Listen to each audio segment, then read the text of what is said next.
কালামাত লা ইলাহা ইল্লাল্লাহ মুহাম্মাদুর রাসূলুল্লাহ সাল্লাল্লাহু আলাইহি ওয়াসাল্লাম। আসসালামু আলাইকুম ওয়া রাহমাতুল্লাহি ওয়া বারাকাতুহু। জি সম্মানিত মুসলিম উম্মাগণ,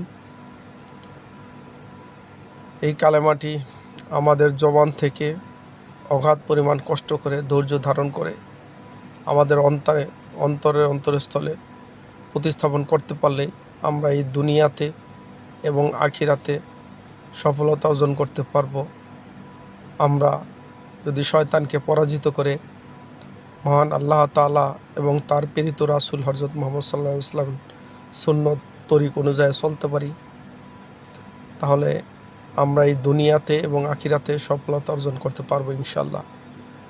আমার অন্তরস্থল থেকেও দোয়া করি মহান আল্লাহ তাআলা যেন আমাকে সহ বিশ্বের সকল মানব জাতিকে সহি বুঝ দান করেন, হেদায়েত দান করেন, এই দুনিয়াতে এবং পরকালে উত্তম প্রতিদান দান করেন। আমিন সুম্মা আমিন। কালামাত লা ইলাহা ইল্লাল্লাহ মুহাম্মাদুর রাসূলুল্লাহ সাল্লাল্লাহু আলাইহি ওয়াসাল্লাম। আসসালামু আলাইকুম ওয়া রাহমাতুল্লাহি ওয়া বারাকাতুহু। জি সম্মানিত মুসলিম উম্মাগণ,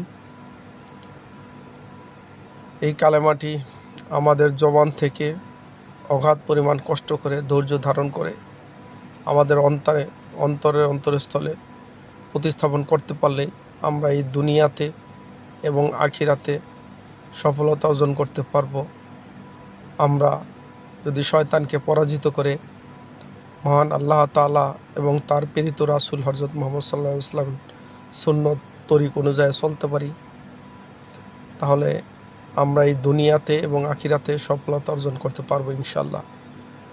আমার অন্তরস্থল থেকেও দোয়া করি মহান আল্লাহ তাআলা যেন আমাকে সহ বিশ্বের সকল মানব জাতিকে সহি বুঝ দান করেন, হেদায়েত দান করেন, এই দুনিয়াতে এবং পরকালে উত্তম প্রতিদান দান করেন। আমিন সুম্মা আমিন।